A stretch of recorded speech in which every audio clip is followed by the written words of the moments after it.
कौटुंबिक पार्श्वभूमी अशी आहे की हे शहर घडवण्यामध्ये ज्या कुटुंबांचा वाटा होता त्या सगळ्या कुटुंबाच्याकडं वनवा आहे. म्हणजे 13 प्रभागामध्ये 9 प्रभागामध्ये तुम्हाला घरातला माणूस आहे. म्हणजे तुम्हाला कार्यकर्त्यांची 2 प्रभाग क्रमांक 6 प्रभाग क्रमांक 7 या 3 प्रभागामध्ये तुमच्या कुटुंबातला उमेदवार आहे. प्रभाग क्रमांक 11 आणि 12 ह्या 2 प्रभागामध्ये एका कुटुंबातला उमेदवार आहे. प्रभाग क्रमांक 4 प्रभाग क्रमांक 5 प्रभाग क्रमांक 11 ह्या 3 प्रभागामध्ये तुमचे कर्मचारी उभा आहेत. कोण बँकेत आहे, कोण शाळेत आहे. म्हणजे 13 प्रभागामध्ये 9 प्रभागामध्ये तुम्हाला घरातला माणूस आहे. म्हणजे तुम्हाला कार्यकर्ते तुमच्याकडं वनवा आहे.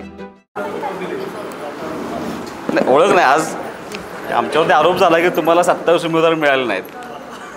तर ते उमेदवार आणि काय स्टेटसचे आणि काय दर्जाचे उमेदवार आहेत हे तुम्हाला मी नाही, आमच्या नगराध्यक्ष पदाच्या उमेदवारांनीच तुम्हाला सांगितले. त्या हिशोबाने तुम्हाला काय प्रश्न विचारतो विचारा. काय आजच आरोप झाले आपल्याकडे की आपल्याला उमेदवार मिळाले नाहीत आणि उमेदवार मिळवण्यासाठी 50 लाख ते कोटी रुपयाचा सामीज दाखवण्यात असा आरोप नाही. आता जे आरोप केले ते माननीय भाऊनी केले होते. त्यामुळे मी अशा संस्कारात वाढलो की मी माझ्यापेक्षा वयानं मोठ्या असणाऱ्या व्यक्तीला मी काय टीका टिप्पणी करणार नाही. पण माझं तुम्हाला मत सांगतो की आमच्या त्या नगराध्यक्ष पदाच्या उमेदवारांनी तुम्हाला 27च्या 27 उमेदवारांची ओळख करून दिली. आणि ती ओळख करून देत असताना त्या उमेदवारांची शैक्षणिक पार्श्वभूमी, कौटुंबिक पार्श्वभूमी किंबहुना समाजामध्ये त्यांनी काय काम केले हे सगळं विशद करण्याचा प्रयत्न केला. आणि मला असं वाटतं की ह्यातल्या बऱ्याचशा उमेदवारांच्या कौटुंबिक पार्श्वभूमी अशी आहे की हे शहर घडवण्यामध्ये ज्या कुटुंबांचा वाटा होता त्या सगळ्या कुटुंबाचे उमेदवार आज आपल्याबरोबर आहेत. मला असं वाटतं की एवढं स्ट्रॉंग पॅनल यापूर्वी कधीही नव्हतं. त्यामुळं 27चे 27 उमेदवार हे विटे शहरांना आवडेल, रुचेल, त्यांना जे अपेक्षित आहे असं पॅनल शिवसेनेनं यावेळेला दिलं आहे. आणि मला असं वाटतं की सगळी लोक त्याच्या पाठीमागं उभं राहतील. त्यांचा दुसरा असा आरोप आहे की उमेदवार मिळत नव्हते म्हणून कोट रुपयेचे आमिष देऊन आम्ही ह्या उमेदवारांना उभा केलं. तर यापूर्वीचा इतिहास बघितला तर मला असं वाटतं की शहरातल्या अगदी लहान मुलांपासून माहिती आहे की पैशाची उमेदवारी कोणाची असते, धनशक्ती होतं जनशक्ती हे कोणाचं होतं. हे जर पैशाची उमेदवारी आमच्याकडे असते तर 2016 साली तुम्हाला निकाल वेगळा दिसला असता. त्यामुळे पैशावरती निवडणूक आम्ही करणार नाही. आम्ही हे 100% जे विकास काम केले त्या विकास कामाच्या जोरावरतीच आम्ही ही निवडणूक करणार. माझा तुम्हाला उलटा प्रश्न आहे की आमच्या कुटुंबातला एकच उमेदवार आहे. आज 13 प्रभाग जर धरले तर 13 प्रभागामध्ये तुमच्या कुटुंबातले किती उमेदवार आहेत? प्रभाग क्रमांक 2 प्रभाग क्रमांक 6 प्रभाग क्रमांक 7 या 3 प्रभागामध्ये तुमच्या कुटुंबातला उमेदवार आहे. प्रभाग क्रमांक 11 आणि 12 ह्या 2 प्रभागामध्ये एका कुटुंबातला उमेदवार आहे. प्रभाग क्रमांक 4 प्रभाग क्रमांक 5 प्रभाग क्रमांक 11 आणि ह्या 3 प्रभागामध्ये तुमचे कर्मचारी उभा आहेत. कोण बँकेत आहे, कोण शाळेत आहे. म्हणजे 13 प्रभागामध्ये 9 प्रभागामध्ये तुम्हाला घरातला माणूस आहे. म्हणजे तुम्हाला कार्यकर्त्यांची तुमच्याकडं वनवा आहे. आमचं जे पॅनल आहे हे शिवसेनेचं पॅनल हे विटे शहरातल्या सर्वसामान्य कार्यकर्त्यांचं पॅनल आहे.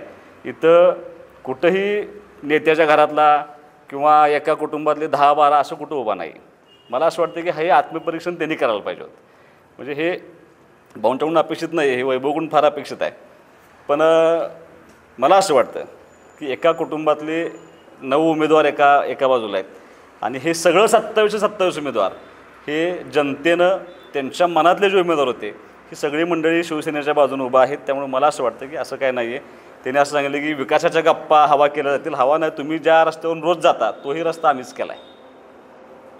त्यामुळं वास्तव असं आहे की तुम्ही जर शहरात आज बघितलं तर शहरात जो प्रचंड आत्मविश्वास आहे लोकांच्या मनामध्ये, जो आत्मविश्वास विधानसभेच्या निवडणुकीला होता तोच आत्मविश्वास यावेळेला विटे शहरांच्या सर्वसामान्य नागरिकांच्या मनामध्ये आहे. आणि माझं आजही मत आहे की लोकांचा निर्णय झाला आहे यावेळेला आमच्या विटा शहराच्या नगरपालिकेवरती भगवा फडकेल. हे 27चे 27 उमेदवार हे शिवसेनेच्या निवडून येणार. निधी मोठ्या प्रमाणात आला असला तरी सुद्धा त्यामध्ये भ्रष्टाचार झाला आहे किंवा कामं दर्जेदार झाले नाहीत. माझं परत मी त्याही दिवशी पण सांगण्याचा प्रयत्न केला होता की मी तुम्हाला एकाच कामाचं उदाहरण देतो सुरुवातीला. परत आपण प्रत्येक रस्त्यांच्या कामावरती तुम्ही म्हटलं तर आपण तिथं जाऊन उभं राहून आपण हे करू. 2014 साली अनिल भाऊ आमदार झाल्यानंतर उट्या शहरातलं आमच्या माध्यमातलं 14 साली आमदार झाल्यानंतर आमदारकीच्या काळातलं पहिलं काम भाऊंचं होतं. तो साळशिंगे रस्ता आणि लिंग रस्त्याला जोडणारा कदम सरांच्या व्यायामशाळेसमोरचा रस्ता तो 2014 साली केला आहे. आज त्याच्यावरती आज 25 आहे, 11 वर्ष झाले. तुम्ही तो रस्ता बघून या, तसाच रस्ता आहे तो. जे काम केलं आहे ते दर्जेदार, कसल्याही कमिशनशिवाय कामं बिलोत जाऊन, काही कामं त्यांनी पण केलेत.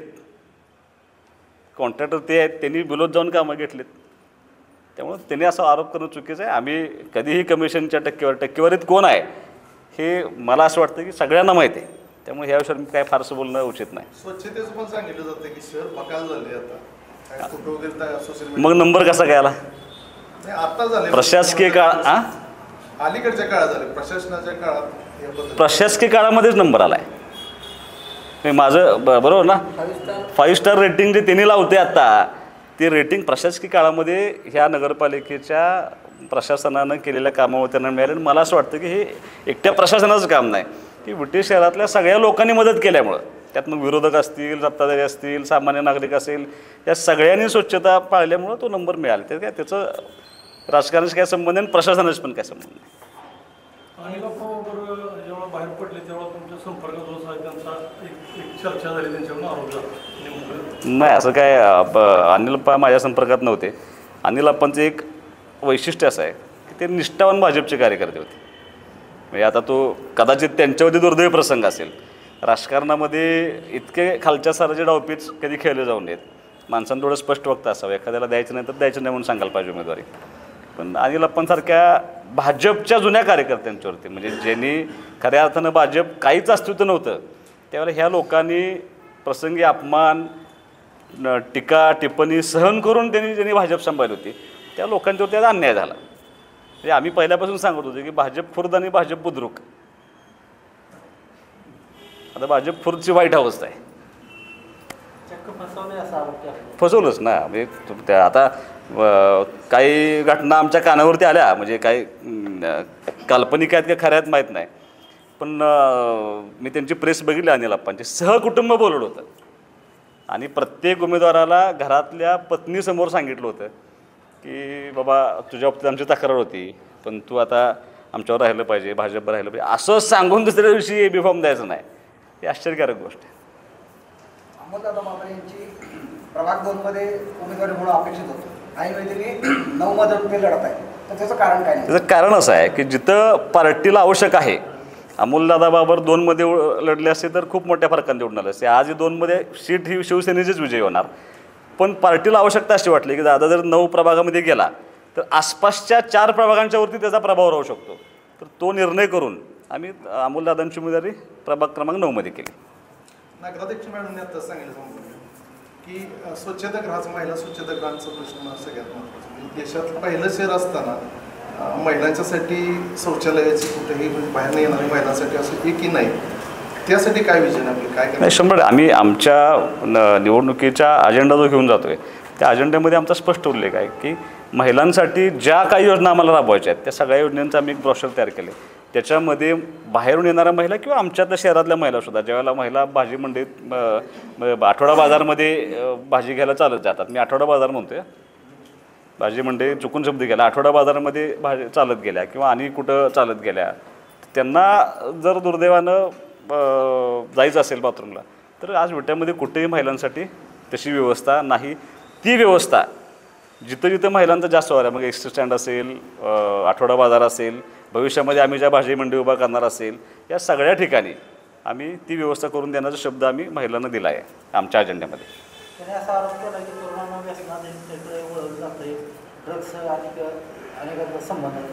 गेल्या अनेक दिवसामध्ये ज्या ड्रग्सच्या केसेस झाल्या ते कुणाची पार्टीचे कार्यकर्ते होते हा संशोधनाचा विषय. त्यांचे आणि त्यांचे डिजिटल पोस्टर्स असलेले फोटो माझ्याजवळ आहेत. म्हणजे ज्यांना अटक केली होती, ज्यांना कायदेशीर कारवाई झाल्या, ही सगळी मंडळी तुमच्या संबंधित मंडळी आहेत हे जग जाहीर बघितलेलं आहे. आणि माझा ह्या ड्रग्स आणि व्यसनाधीन ह्या विषयी माझं राजकीय मत नाही. जर त्यात जर उद्या जरी आमचा कोणाला असेल तर आम्ही त्याला त्याचं पाठराखण करणार नाही, त्याला कठोर कारवाई केली जाईल.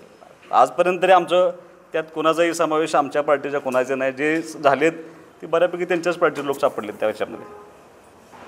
तुम्ही विजन घेऊन विटा नगरपालिकेची निवडणूक लढवत आहात, तर आता तुमच्या ह्याच्यानुसार तुम्ही ब्लूप्रिंटमध्ये विटा शहरातले मूलभूत जे प्रश्न आहेत ते पहिल्या वर्षामध्ये किंवा सत्ता आल्यानंतर कुठले प्राधान्यानं सोडणार, मी काय सांगा? परत तुम्हाला सांगतो, म्हणजे पहिलं आमचं धोरण आहे की पहिलं नळ पाणी पुरवठा योजना पूर्ण झाली पाहिजे. कारण आज मी जिथं जिथं लोकांना भेटायला जातो आहे की लोक सगळ्यात मोठी तक्रार पिण्याच्या पाण्याची.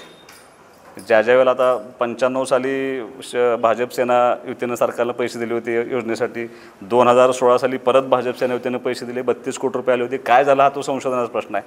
आम्ही परत 2024मध्ये ह्या शहरासाठी पैसे मंजूर करणार, त्या स्कीमचं काम चालू आहे. रोज पाणी मिळावं, 24 तास म्हणणं खूप अवघड आहे आज, पण आपल्या गावातल्या सगळ्या माणसांना रोज पाणी मिळावं. आणि ते पाणी देत असताना आज 3,500 रुपये पाणीपट्टी आहे. 100 दिवससुद्धा 365 दिवसातलं 100 दिवसात पाणी आपल्याकडे येत नाही. रोज पाणी मिळावं. आणि ही जी आम्ही अख्खी स्कीम करतो आहे ही सोलरला कन्वर्ट करतो आहे आपण. त्याचं लाईट बिल कमी व्हावं, फार या शहरातल्या नागरिकांचा कमी व्हावा आणि ती पाणीपट्टी 1,000-1,500 रुपयेपर्यंत यावी असा आमचा त्या ठिकाणी प्रयत्न चालू आहे. पहिला अजेंडा आमचा हा आहे. दुसरा सगळ्यात मोठी समस्या पार्किंग.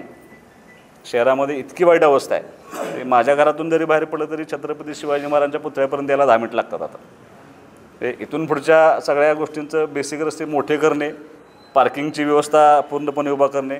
मी गार्डन हा माझ्या अजेंड्याचा विषय नाही, पण मी तो मंजूर करून आणला आहे. ऑलरेडी नमो उद्यानासाठी माननीय उपमुख्यमंत्री शिंदेसाहेबांनी आम्हाला 1 कोटी रुपये दिलेले आहेत. सुशोभीकरण तलावाचं असेल, आम्ही भविष्यामध्ये आपल्या सुळकाई मंदिराखाली जो तलाव आहे आपला रेणावे घाटातला, तोही आम्ही 60 तलाव करून तिथेही पर्यटन केंद्र उभा करण्यासाठी आहे. आम्ही खाऊ गल्ली उभा करण्याचं आश्वासन आम्ही म्हणजे 50 लाख रुपये ऑलरेडी दिलेत मी त्या कामासाठी. असं जिथं जिथं आवश्यक आहे ह्या सगळ्या अजेंडा आम्ही एकत्रितपणे, पण माझा असा तुम्हाला शब्द आहे की आम्ही नगरपालिकेच्या निवडणुकीमध्ये आमचं विजन ज्याला आम्ही मांडणार आहे उद्यापासून, त्यावेळेला ही कामं प्रिऑरिटीवरती जेवढं लवकर शक्य होईल, आम्ही तुम्हाला 5 वर्षाचं मागणार नाही होती, आम्ही 3 वर्षाच्या आत ही सगळी कामं पूर्ण करण्याचा शब्द आम्ही या सगळ्यांच्या वतीने तुम्हाला देतो.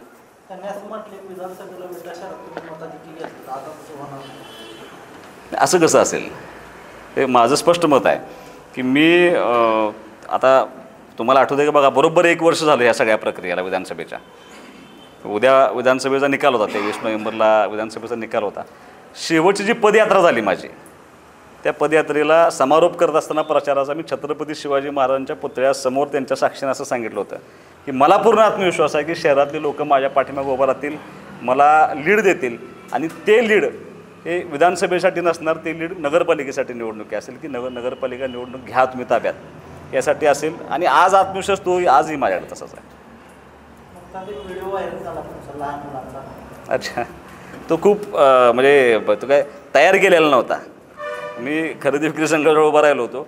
शाळेतले लोक मुलं गेटवरती चढून मला हाक मारून उभं व्हावं लागले. मी जात नव्हतो, पण ते कंपाऊंडवरती चढतायत म्हणून मी गेलो. तर त्या मुलांनी परत शेक हँड करायला हे करायला खूप तो असं ठरवून नाही. आज विट्यामध्ये 4 जाती भाजी मंडईच्या भाजी विक्रेते बसतात. आधीच आपल्या विट्यामध्ये पार्किंगची अवस्था वाईट आहे आणि हे रस्त्यावरती जे भाजी विक्रेते बसतात त्यांची काय सोय केली आहे? ते आम्ही तेच सांगतोय. मी परत सांगतो तुम्हाला की विट्यामध्ये भाजी मंडई नाही, तो आहे तो आठवडा बाजार आहे. भाजी मंडईची व्यवस्था गेल्या 40 वर्षामध्ये आपल्याला दुर्दैवाने करता आली नाही. 40 वर्षापूर्वी असलेलं गाव आणि आजचं गाव ह्याच्यामध्ये जमीन आसमानचा फरक आहे.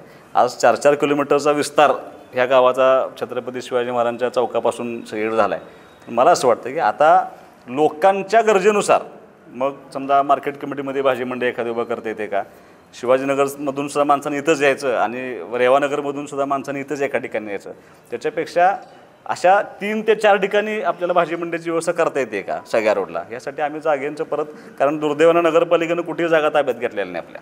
आमची सत्ता आल्यानंतर पहिलं काम असेल की ह्या सगळ्या मूलभूत सुविधा आहेत की तुम्ही म्हणता ते अगदी रास्ता आहे की हे आता विस्तारात गेलं पाहिजे.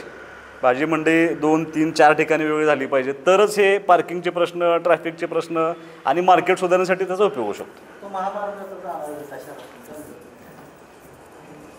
तो महामार्ग तो महामार्ग जाणार होता. काही लोकांची घरं पडतात त्यांची तक्रार होती, पण आम्ही सगळ्यांनीच असा निर्णय घेतला होता की कुणाच्याही घराचं नुकसान होऊ नये, कुणाचं घर पाडलं जाऊ नये. न पाडता समजा काय टेम्पररी स्ट्रक्चर असेल, घर कुणाचं जर कुणाचं नुकसान करायचं नाही, ते न पाडता जिथंपर्यंत लेंथ मिळते तिथंपर्यंत त्या रस्त्याचं रुंदीकरण व्हावं असं त्यांना आम्ही एकत्रित सांगितलं सगळ्यांनी. सगळ्यात एक विषय म्हणजे शहराला जर धान्य मंडी असेल तर त्या शहरामध्ये होणारी आर्थिक व्यवहार खूप मोठ्या प्रमाणावर असते, ती आपल्या सिटीमध्ये दिसून येत नाही. या बाबतीत आपला त्याच्यामध्ये सुद्धा आम्ही भविष्यामध्ये ते उभा करण्यासाठी आम्ही प्रयत्न करू.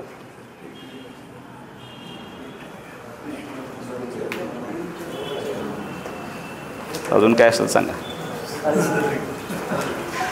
काय ट्रोलिंग विचारायचं, काय विचारायचं? आता एकच तुम्हाला अगदी सोपं सांगता, आम्ही आत्तासुद्धा आम्ही मांडताना काय करणार आहे हे म्हणतोय, काय केलं हे म्हणतोय.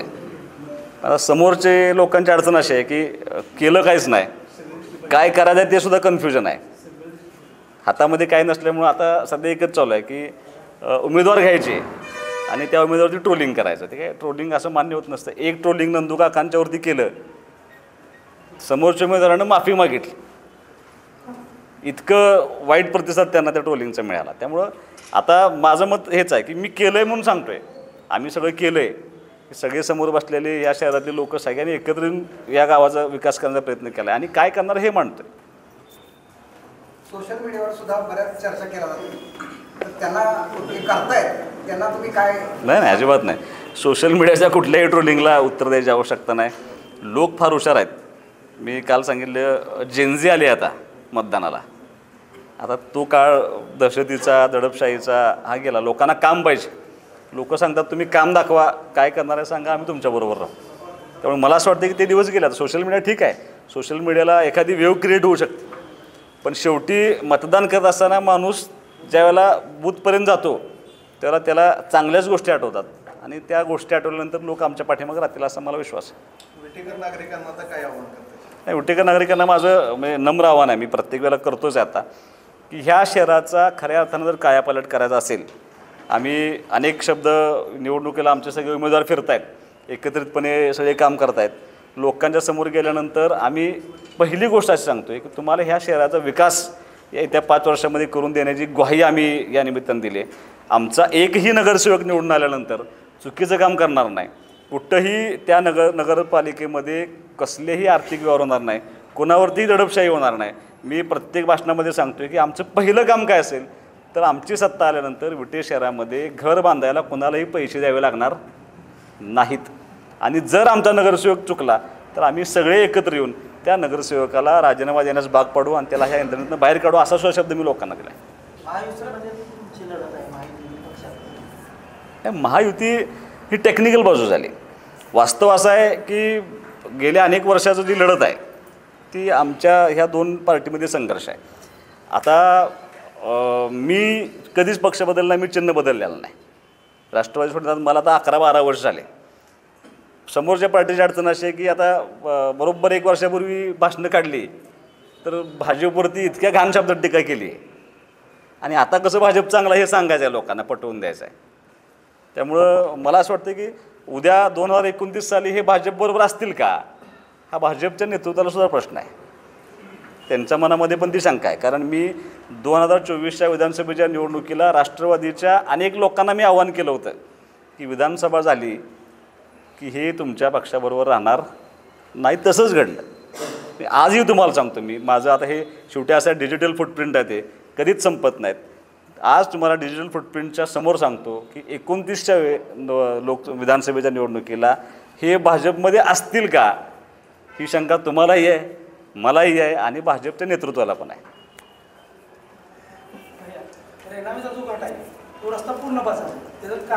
तो राष्ट्रीय महामार्गाकडे हस्तांतर झाला आहे. म्हणजे तो पूर्वी सांगतो ना, तो PWDकडे होता, तो राष्ट्रीय महामार्गाकडे हस्तांतर झाला होता. ते कॉन्क्रीटचा रोड होता पूर्ण आणि तो फॉरेस्टच्या हद्दीतून रोड जातो. फॉरेस्टचं म्हणणं असं असतं की तुम्ही डांबरी करा, तुम्ही कॉन्क्रीटचा रोड परमनंट स्ट्रक्चर करायचं नाही, असा त्यांचा नियम आहे. त्यांचे कायदे खूप कडक आहेत, सांगतो ना तुम्हाला. ते वायडनिंग करून देत नाहीत आपल्याला. आणि सेंट्रल गव्हर्नमेंटचं म्हणणं असं होतं की तो वायडनिंग करून करा. तुम्ही बघितलं तर रेणावेचा घाट, रेवणगावचा घाट, आणि आपल्या ह्याचा घाट, नागदचा घाट, तिन्ही घाटातले रस्ते फक्त फॉरेस्ट आणि ह्याच्यामुळे राहिला होता. त्यांनी मध्ये 32 कोटीचं एक प्रपोजल तयार केलं होतं. ते मंजुरीला पाठवल्यानंतर सेंट्रल गव्हर्नमेंट त्यांना असं सांगितलं की तो वायडनिंग करा. त्यांनी आता परत रिवाईज करून एक माझ्या मते 80 का 100 कोटीचं प्रपोजल त्यांनी सेंट्रल गव्हर्नमेंटला पाठवले. मंजूर होण्याची अपेक्षित आहे. झाल्यानंतर तो वायडनिंग होऊन त्याच्या सगळ्या परमिशन घेऊन ते करतील रस्ता. एकदम खराब आहे. दुर्दैवानं आपल्याला त्याच्यावरती पैसे खर्च करता येत नाही. तो अधिकार आपल्याला नाही. त्याचे जे एक्झिक्युटिव्ह इंजिनियर आहेत त्यांच्याशी मी एक मिटिंग केली. त्यांना सांगितलं की हे काम किमान खड्डे जे मोठे पडलेत ते तरी मोजून घ्या असं त्यांना सूचना दिलेल्या आहेत. तो पडतोय तिथं आणि तुम्ही त्या कोपऱ्यात जर बघितलं असेल तर तिथे संरक्षक भिंत पूर्ण पडली आहे आणि ते खूप धोकादायक आहे. मला असं वाटतं की खड्डे भरायचं तरी काम चालू करतील आता लगेच.